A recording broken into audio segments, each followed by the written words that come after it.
Good afternoon, and thank you all for joining us for our webinar today, Exploring Our Evolving Economy, Introducing IMPLAN COVID 2020 Q2 Data.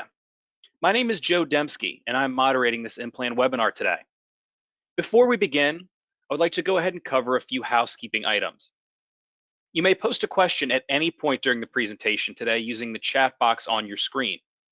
Additionally, this presentation is being recorded, so you will have the ability to go back and review the presentation after the fact. You will hear today from three of my IMPLAN colleagues: Candy Klaus, Director of Education Services, Maria Lucas, Applied Advisory Economist, and Jimmy Squibb, Technical Product Manager and Economic Consultant. Each year, IMPLAN releases updated data corresponding to the prior year due to the release schedule of our data sources. However, the coronavirus pandemic has led to structural changes in our economy. So in order to address these changes, IMPLAN has, for the first time in its history, produced the evolving economy data to provide a portrait of the economy in the immediate aftermath of the coronavirus. So in today's webinar, economists at IMPLAN will introduce the COVID 2020 Q2 data, review the methodology, and highlight interesting findings that they have within the data. They'll also demonstrate how the data set can be used to examine how the size and overall economic contribution of an industry has changed, identify which regional industries are ideal for investments and fiscal funding to support economic stability and recovery, and analyze the return on investment among opportunities for growth in your region. There will also be time set aside for any questions from our audience. So without further ado, Jimmy, I'll turn to you to get us started. What do we need to know about how this data set was constructed? Thank you, Joe. We built this data set to represent the state of the economy in the second quarter of 2020, during which time many industries shut down, some people have shifted to remote work, and the CARES Act was passed. Even though the data are based on a single quarter, they're annualized and seasonally adjusted, which is to say that they are comparable to IMPLAN's regular annual data sets. We've included the same data points in the same regions, including states, counties, zip codes, and congressional districts, as in the latest annual data set. In contrast to our annual data, which typically are published at a lag of almost 1 year, we have far fewer sources to rely on for more timely quarterly data.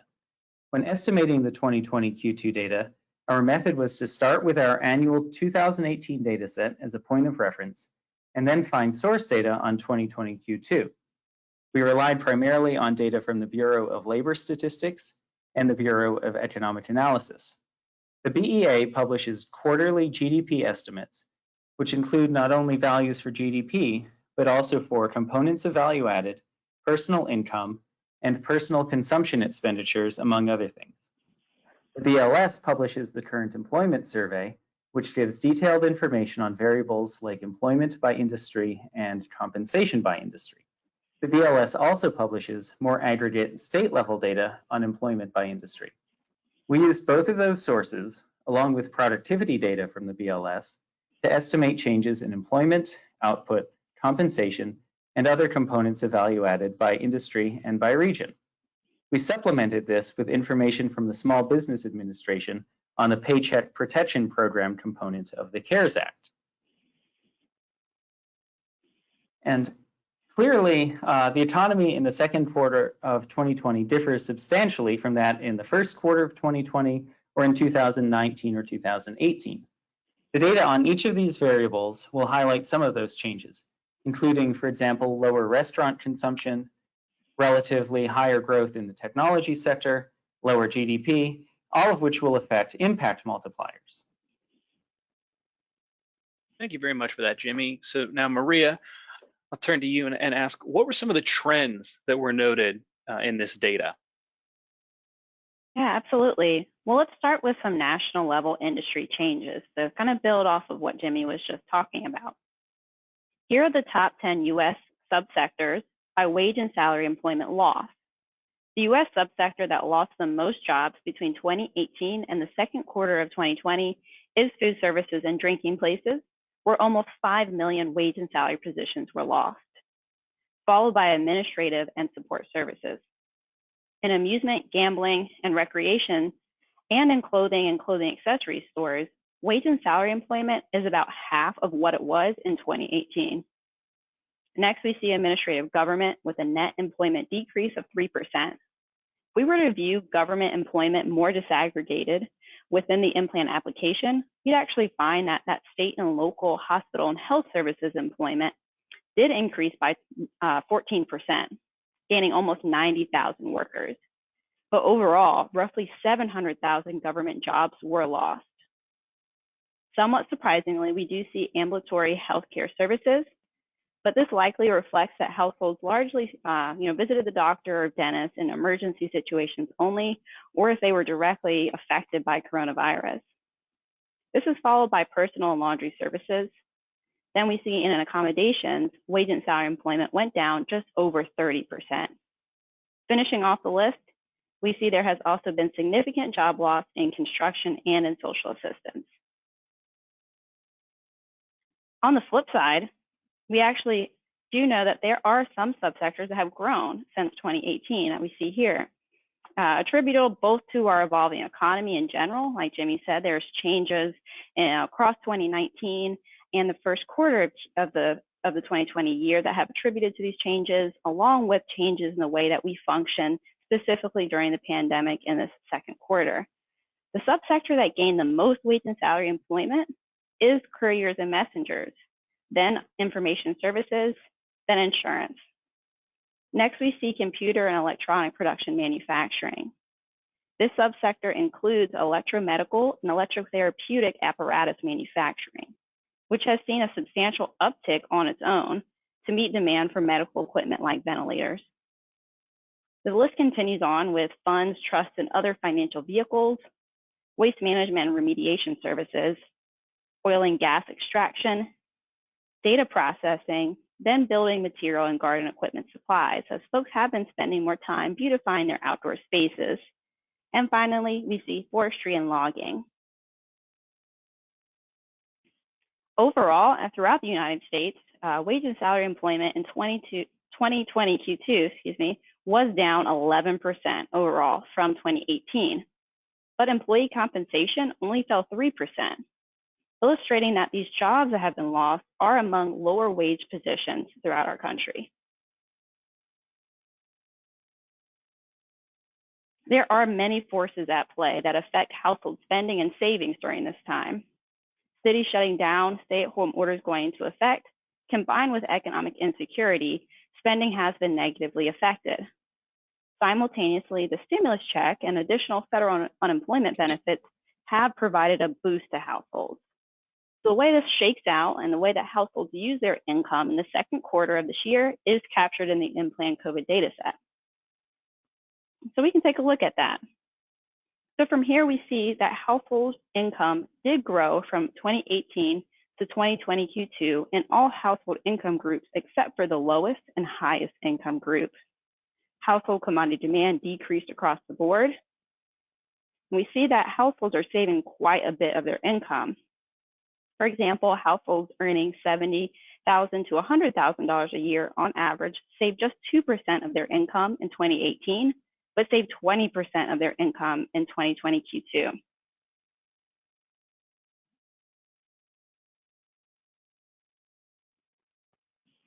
The increased savings rates are going to be applied to income that's analyzed in the IMPLAN application. So all else equal, this will lead to lower induced effects when you analyze impacts or contributions in the 2020 Q2 data set. Thank you very much for that, Maria. That really is fascinating. So Candy, I'll look to you now and ask, what are some of the considerations that users need to keep in mind when they're working with this data?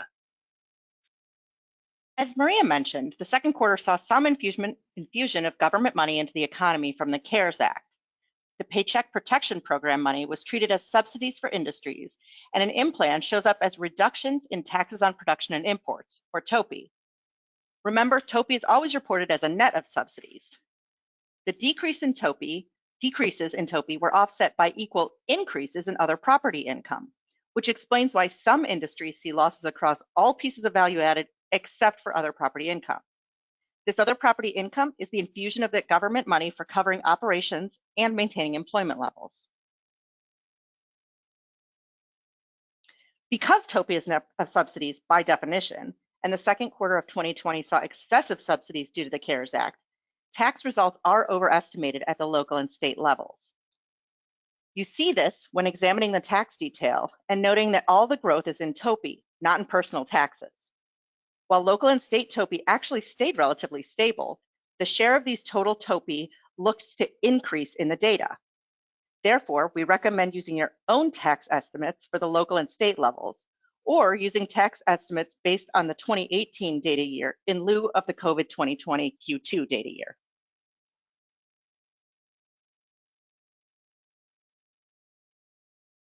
There are a few other considerations before jumping into using the data. You might consider running your analysis using the 2018 data year and the 2020 COVID 2020 Q2 data year to see a range of potential economic impacts. If the economy shifts back to a pre-pandemic state, this can help estimate future impacts. Although our economy may never return to that old normal, and it's still unclear exactly how the recovery will look. In some hospitality and leisure industries, we see employment decrease while the average employee compensation actually increases. This isn't because they found more money to pay their employees, but instead it's because companies weren't employing the lower wage workers during the pandemic, but did continue to employ their corporate and higher paid staff. For example, employment in amusement parks and arcades decreased by 45%, which is about 57,000 employees. However, the average labor income per worker in this industry increased by 72%, about $23,000. Disney announced just last week another round of layoffs numbering 28,000 employees and noted that 67% of them are part-time workers. We also recommend adding as much information in terms of output, employee compensation, proprietor income, and employment to your event in the advanced menu. For example, if employment has decreased in an industry, particularly among those lower wage employees, as I mentioned with the amusement industry, the average employee compensation likely increased and will potentially lead to an overestimation of the direct employee compensation in an impact analysis. In reality, that industry will probably need to hire for the lost positions, which have a lower average employee compensation in order to ramp up their operations again.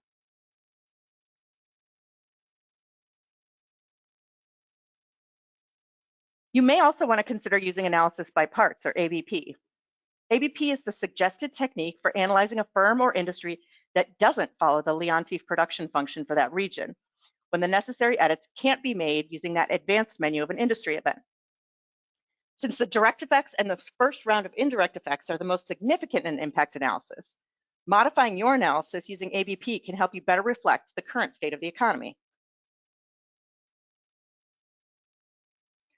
Finally, if you'd like to venture into painting your own picture of the current or future state of the economy, you can make edits to industry levels and per worker values in the study area data by customizing a region. And you can find the new data set in the IMPLAN application right now. To do so, scroll down in the data year selector and click on the COVID 2020 Q2.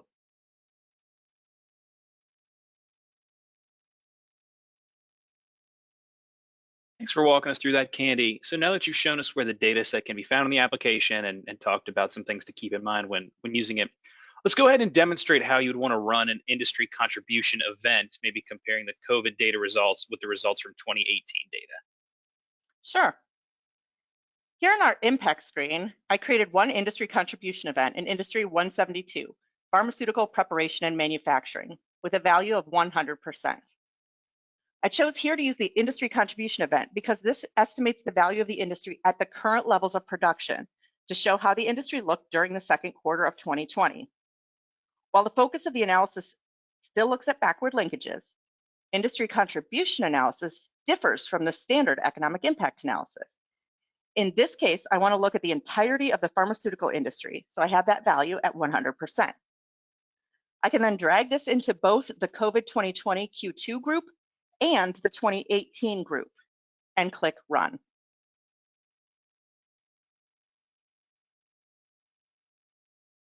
Here we see the results of the industry contribution of pharmaceutical preparation and manufacturing in 2018.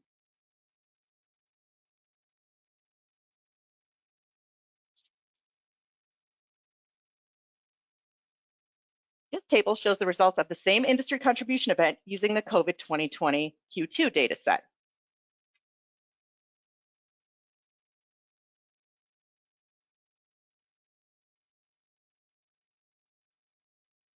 Between 2018 and 2020 Q2, we see a 4% increase in direct employment, about 6,000 jobs in the pharmaceutical preparation and manufacturing industry, with an accompanying 4% increase in labor income. However, the industry also saw lower value added and output. We also see there's still a relatively strong indirect effect. Note, however, that the induced effect from the household spending has decreased between the 2 years.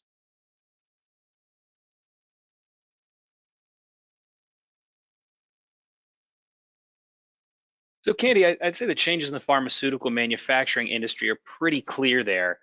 How might you go about determining if it would be a good investment option for economic recovery moving forward?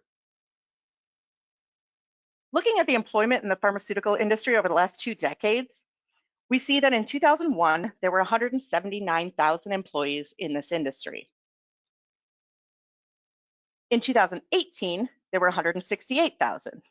And in the COVID 2020 Q2 data, there are 174,000. You can also see that we still haven't recovered the employment lost during the Great Recession, highlighted between the gray lines.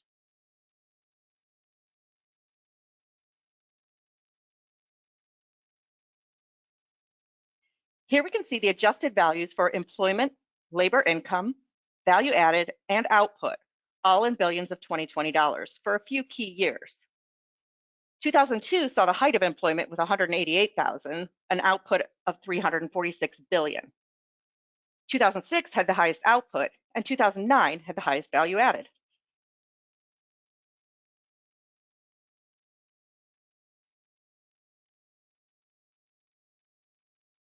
The regional purchasing coefficient, or RPC, for the United States tells us that 28% of pharmaceuticals are imported. The regional supply coefficient, RSC, for the US, tells us that almost 94% of the domestic supply of pharmaceuticals goes toward national demand. So there is definitely potential to increase domestic production. These values can be found for your area on the region screen behind the eye.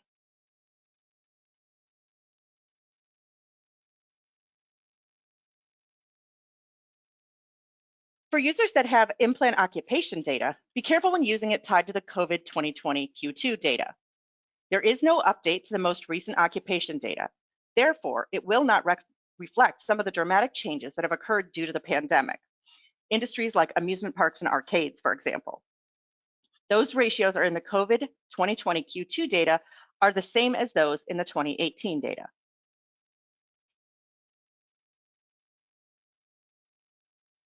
This table shows the top 5 occupations in pharmaceuticals, likely not an industry that is heavily affected by drastic changes in employment composition due to the pandemic. We can see that the top 5 occupations include over 48,000 workers, all making over $60,000 in wage and salary income per year.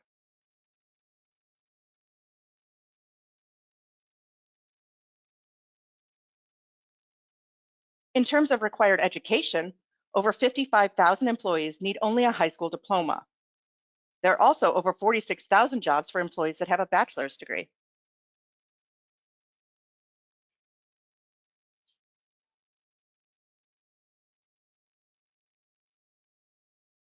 Another great thing about this industry is that there's not a lot of experience required. In fact, 17% of the jobs don't require any experience at all.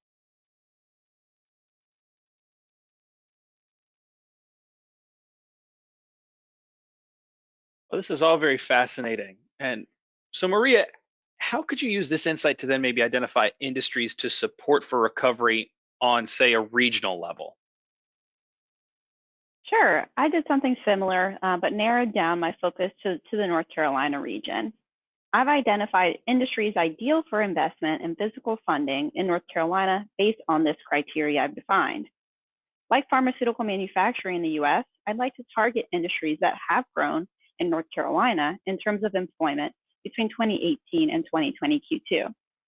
Additionally, my target industries grew at the national level since 2018, as well as between 2013 and 2018. I'd like to focus on industries that were expanding nationally prior to COVID and have continued to do so. Additionally, I'm looking for industries with a location quotient over 1 in North Carolina 2020, showing that the concentration of employment in the industry is higher in North Carolina than the nation as a whole. Finally, 2020 employment must be over 300. After cross-checking my list of North Carolina industries that pass this threshold with industries that will hypothetically qualify for government funding, there are 3 industries that seem most ideal for the North Carolina economy: solar electric power generation, surgical appliance and supplies manufacturing, which includes production of personal protective equipment, and lastly, data processing, hosting, and related services. Solar electric power generation jobs are about 4 times more concentrated in North Carolina than in the US as a whole. Of the 3 industries, this one does have the smallest number of employees, but saw the most pre-COVID growth. North Carolina is importing about 23% of its solar energy, so an investment here could help North Carolina supply more solar energy locally and help North Carolina become more green. Investing in surgical appliance and supplies manufacturing, that second industry, that's a great way to ensure that we do have the necessary supply of personal protective equipment that we need. About 25% of the primary goods made by this industry are imported. This industry has grown about 6% in employment in the US and in North Carolina between 2018 and 2020 Q2. Finally, data processing is by far the largest industry in terms of employment. So we can see that these industries each show some indication of stability and potential opportunity for growth.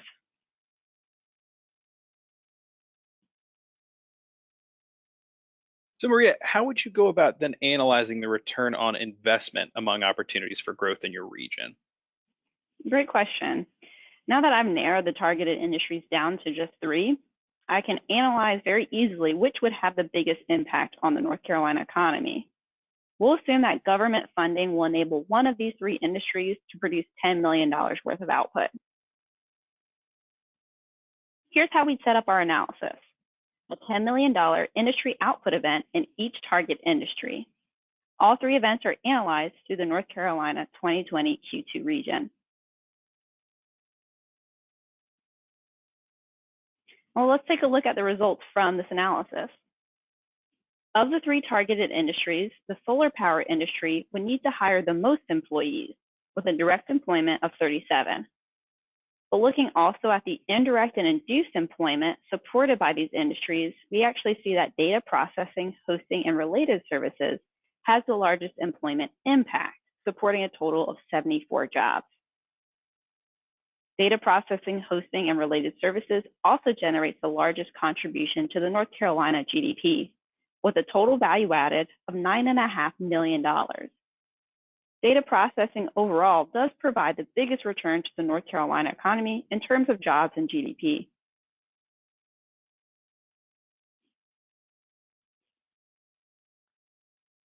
Thank you very much, Maria, for walking us through that example as well.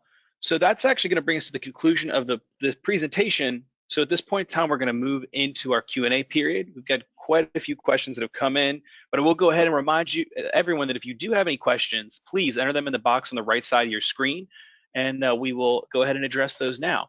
The first one we're going to start with here, Jimmy, I'm going to call out this one out to you. Will the COVID data be updated as underlying federal data are revised? Also, Q3 is much different than Q2. Will there be quarterly updates? Right now, we are planning to do that. So I believe so. I think it somewhat depends on how interested and useful this Q2 data are, but if they are, we are fully prepared to produce updated quarterly data. And just some clear, Jimmy, so they will be, and if updates happen, will it be revisions to this data set, or will it be new data sets that will be released according to any revisions in the federal data? No, the plan would be to not to revise these data, but to publish new data for more recent time periods. We tend to revise data sets only once every several years. at least for the annual data set. So that would be the plan in the immediate future. Thank you for that. Does the COVID Q2 2020 annual data set reflect averages over the year, as in assuming some recovery in employment and output in subsequent quarters, or does it extrapolate the Q2 conditions across the entire year? The latter, Joe. It extrapolates the Q2 conditions over the entire year. Excellent, thank you, Jimmy. And was the employment in state and local health sector, was employment, excuse me, let me rephrase that. Was employment in state and local health sectors included? So this person said, I know for education, most is in state and local government. Is that reflected in the data? Sure. Maria, go ahead. Oh, sorry, Jim. I was going to jump in. I think that question refers to the lump sum change that we showed in administrative government. When I listed those changes by subsector, that was actually a more aggregate level than what IMPLAN does provide you. So we do have separate data for state and local education, state and local health and hospital services. So what you saw was all those bundled together. And we did see an uptick specifically in state and local hospital and health services, but on an aggregate of administrative government, that did go down. But we do have separate data on state and local education and all of that as separate lines. Thanks, Maria. So in the pharma example, how do you explain the fact that both direct and indirect compensation are larger, but induced employment is lower than in 2018? I'll take that one. The induced effect is actually stemming from the household spending of those working in the direct and indirect effects. So due to the fact that households were spending less, as was shown on the slide with the spending rates over time, we were actually seeing a lower induced effect between 2018 and the 2020 Q2 COVID data set. Great, thank you, Candy. And I've got another one here that I think would be suited for you. Is there anywhere I can go to learn more about these location quotients and RPC and RSC ratios? Absolutely. These things are all located on your region screen behind the eye in the study area data. You can visit our support site, support.implan.com, and click on the section Digging into the Data to walk you through the entire section and all of the pieces of data that are available. Thank you, Candy. The 2020 Q2 data can be directly compared with 2018 annual data, right? Data has been adjusted accordingly to make direct comparisons and is not for Q2 only, correct? Yes, it is comparable to 2018 data insofar as we used a consistent time series source data to project the 2018 data to 2020 Q2. So yes, they're generally comparable. They're not produced using totally different, I mean, they are produced using different sources, but given that we are projecting one with a consistent series, the growth rates should be meaningful. Thank you, Jimmy. So this person asks, can you go over the data in Q2 that is estimated in more detail? So I guess just more detail related to that, or if we have any additional resources for that as well. We do have some pretty thorough documentation on our website. I'll give a high-level answer that the CES and SAE data from the BLS provide us a lot of detail on industry employment and industry compensation. So those are, and by estimated, I'm taking that to mean like things are estimated or extrapolated or inferred, and something for which we have direct sources are more empirical. So those two things, employment, employee compensation, those are more empirical insofar as we have a lot of direct data sources for them. Similarly, for a lot of the kind of national components of GDP data, the Bureau of Economic releases fairly detailed quarterly components of GDP, components of value added, personal consumption expenditures, which determine household spending patterns. Those are all fairly directly from our sources. So then output levels, where we combine industry employment changes and more aggregate productivity changes, become more estimated. Similarly, taxes on production and imports are based on 2018 data, which we've adjusted with the Small Business Administration data on Paycheck Protection Program loans, which the Bureau of Economic Analysis mostly considers to be kind of grants or subsidies.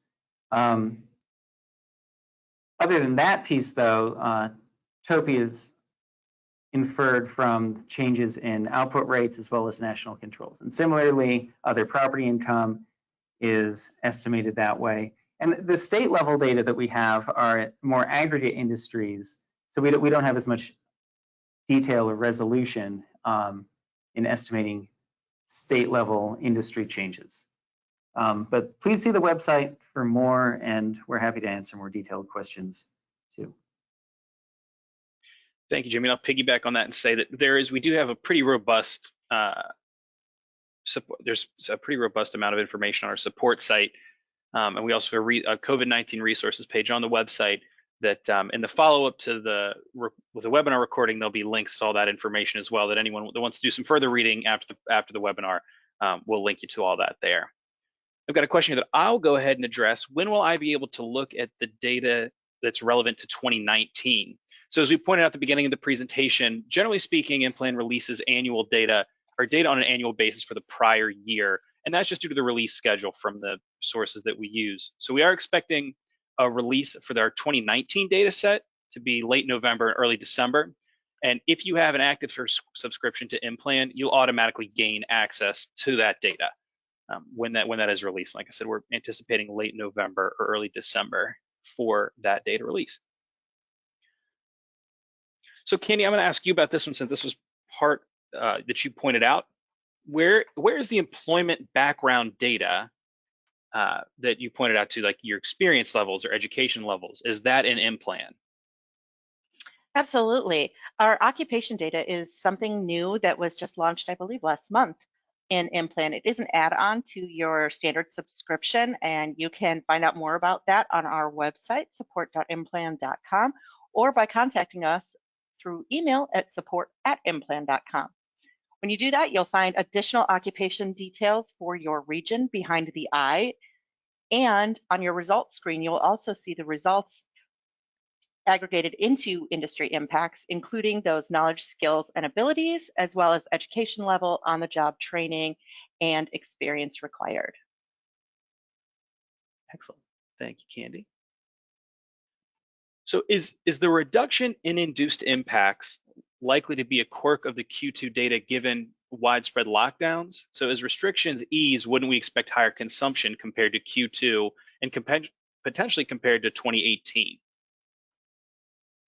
I would absolutely expect to see the consumption rise, that household spending rise in the Q3 data that would come out as those restrictions were lifted. And we were able to go back to some of our favorite restaurants, amusement facilities, and things like that. I don't think we'll quickly get back to the 2018 level because we still have many states that do have restrictions in terms of those kinds of industries. Thank you, Candy. Can this data be used for multi-regional analysis? So my question is that we saw a 25% reduction in state budget and lower state employment, but a lot of state employees live outside the capital city. Can we show regional employment impacts? Yes, the data set is equally as capable as any of our annual data sets. So MRIO analysis it works the same way. Excellent. Thank you, Jimmy. And this might be one for Maria or Candy, because we were highlighted running an event in both, maybe in data year 2018 and in 2020 Q2. What are some situations in which you would want to do that?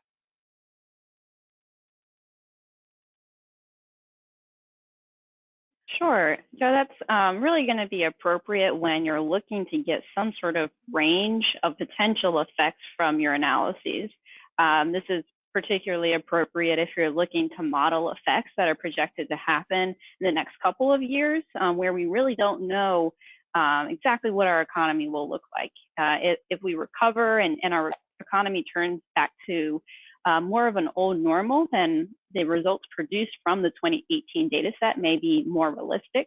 But if the economy stays more stagnant, then the 2020 Q2 data set may show you a more realistic picture.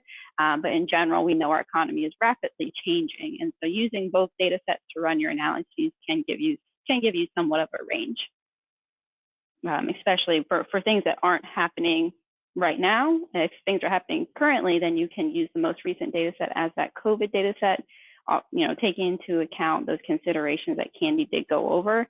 And then for things that have already happened and happened more around 2018, you can use that data set. But running in both is helpful for those more future state effects.